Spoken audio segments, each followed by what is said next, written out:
All right, so we all know today more than ever, it's becoming extremely difficult to like know what's true, what's real, what's not. We've got AI, we've got TikTok, Instagram, we've got, CNN, Fox News, fake news, deep fake. I mean, there's so much crap happening. And this video is going to be short but important because, like one thing I learned in just learning business, you talk about supply and demand, right? When there's a low supply and a high demand, that means there's a huge need for this product or this service and so forth.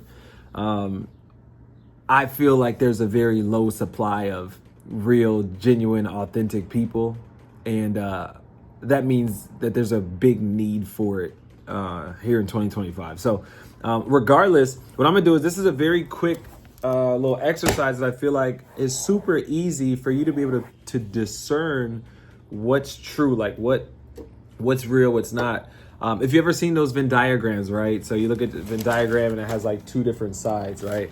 Here's what I would do if I were you. Just take whatever debate that you're hearing, right? Let's just say Jordan versus LeBron. Okay. I'm not here to tell you what side of the coin to be on, but I am here to tell you that the world that we live in is kind of set up to make you choose one, right? Like to make you choose one. So the debates you hear are like, it's almost like this divisiveness, right? Where one group is trying to get you to pull towards Jordan, one group's trying to get you to pull towards LeBron, right? Obviously, this is a fun one, but it gets a little bit more serious when we're talking about like global military aid, right? Like military for or against, right? Or maybe are we for guns, right? Or gun safety, right? Stronger borders, all this different stuff, right? Should TikTok be in America or not, right? I mean, even broader is just like the debate between Democrats or Republicans, right? I personally have an insurance license. Some people think life insurance is super valuable and important. Some people think life insurance is a scam, right? A video I'm gonna do, I mean, a lot of you guys have seen like different ways to do work and online marketing and stuff. A video I'm gonna do is network marketing. Is it good or is it a scam, right? I mean, there's so many different church. Is church a good thing or is church bad? Right? Is social media good for the world or is it bad? Right? Is it good for the younger generation? There's a million of these back and forths happening every single day. The challenge is when you're on one side of these, what you'll forget is that the truth is usually going to be found here. Right. I saw a video on Facebook I'll put here real quick. He talked about arguments. And when you have an argument, winning an argument always means you lose the relationship. You don't want to win an argument because you start to lose the relationship. Instead, you want to see arguments as something to unravel. Find the knot in the conversation and start to unravel it rather than tugging your way and me tugging mine. And so when you go into the conversation with something to learn rather than something to prove, you're going to walk away with a much better communication. What you should be trying to do is come to an understanding, like seeking understanding, right? Obviously you guys know it doesn't matter what your faith is. I'll be honest about mine. When you read the Bible, it says lean not on your own understanding. So for me, what I visualize is when somebody's leaning on their own understanding, they are trying to be right. So they're going to pull in one of these directions, almost this like hyper sensationalism or even this, what's it called? Extremist point of views, right? Because I'm trying to lean on what I know to be right or what I think I know to be right instead of seeking understanding, right? Because when you seek understanding, you lean not on your own understanding, but seek first the kingdom of God, right? When you see this, I mean, just to be very honest, this is where I believe Jesus stands, right? Again, this is not supposed to be about faith, but it's just because here's the thing. Some people say, hey, you should be just super like rule based, right? Like rules and what's it called? Holding people accountable for what they've done and all this different stuff. And yeah, that's what the Old Testament shows. And then the New Testament also shows what? Grace, right? That's what they say. Jesus is what? Truth and love. So for those of you guys out there that are trying to tell everybody the truth, but you don't have love, it's not the truth, right? Because the truth requires love. It's not one or the other. It's a both. This is really where I believe abundance lies, right? It's where it's a both.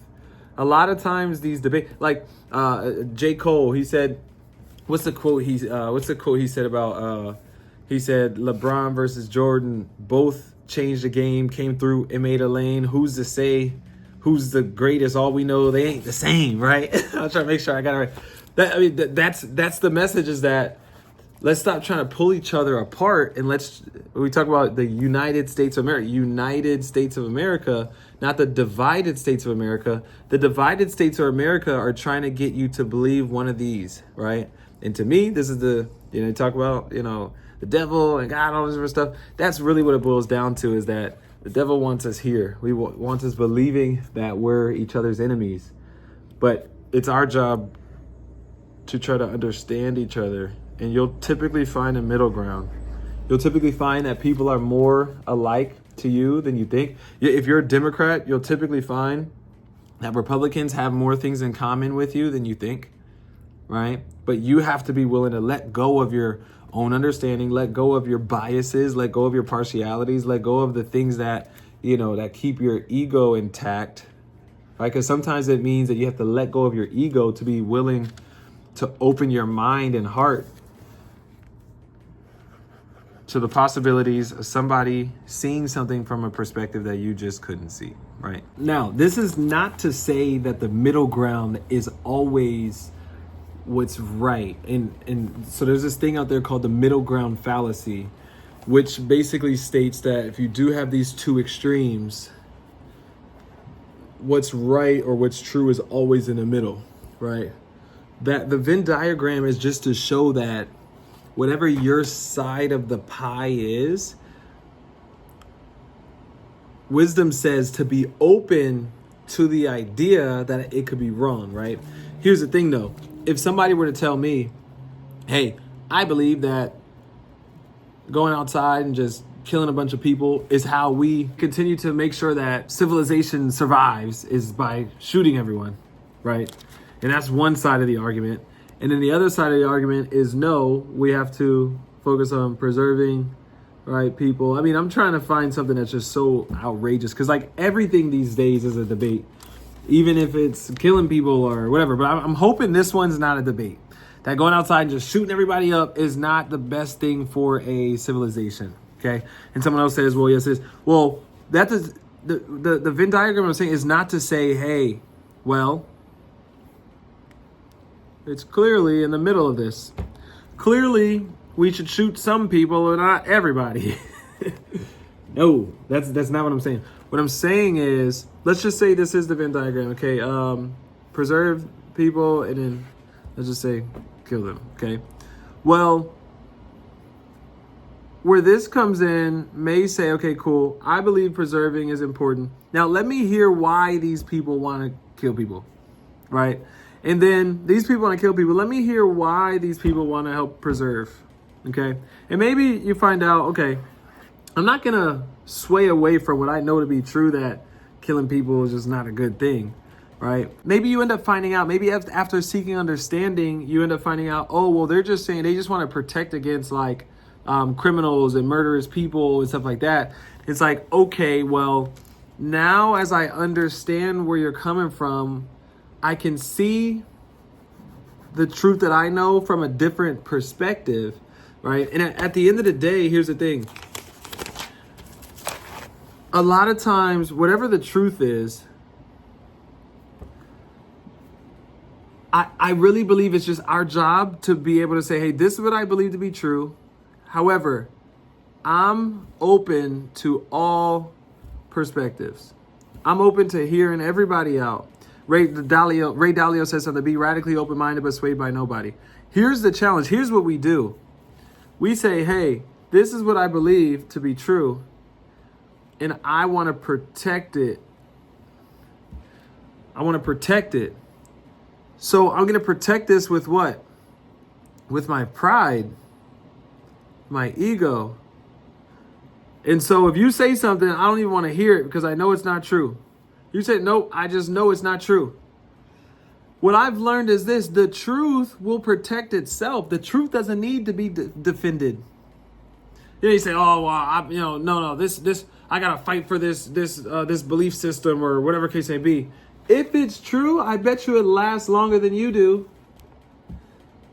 Right? I bet you if it's true, it doesn't need you to protect it. It'll just stand like the test. It'll withstand the test of time, right?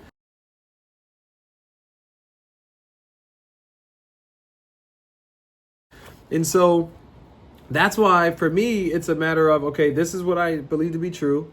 Now I'm open to hear your perspective, because if your perspective is truer than my perspective, am I willing to let go of the lie I've been believing my entire life? If I'm not willing to let go of my lie, then that means my pride or my ego is keeping me from getting a deeper level of understanding, right? And at the end of the day, that's what keeps people stuck, is believing a lie. This is the challenge that I had when it came to marriage, is that people kept telling me, hey, well, marriage is about compromise. Marriage is about compromise.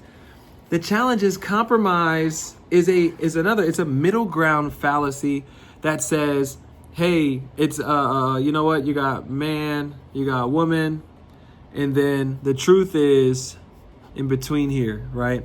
And that, I'm not saying that it's a compromise. What I'm saying is that it's got to be a both, right? This to me is a both that says there's something that she sees that could be true. There's something that I see that could be true.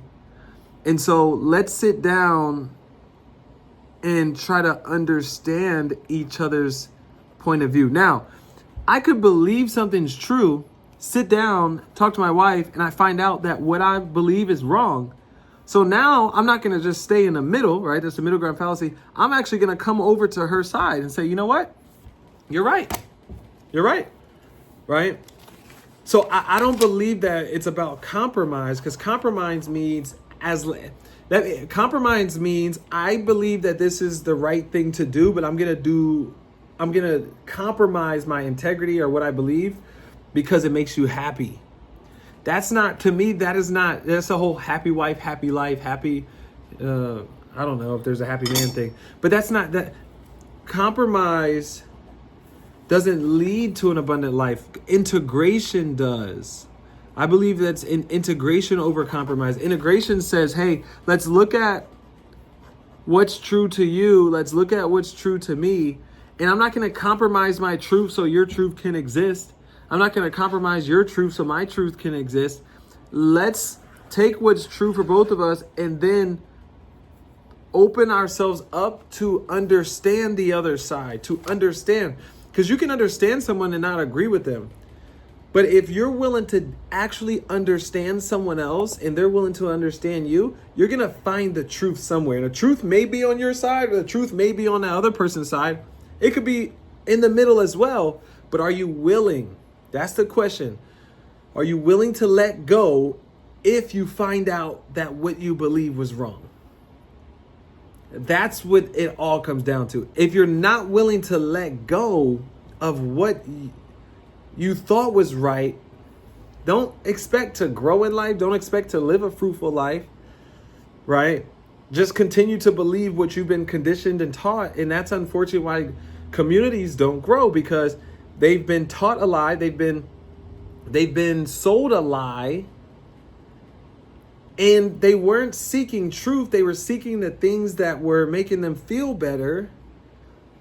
And so if it made me feel better, even if it's a lie, I'll believe it. And now I'll stay suppressed or oppressed for the rest of my life, because at the end of the day, the cliche is and will always be true that the truth shall set you free.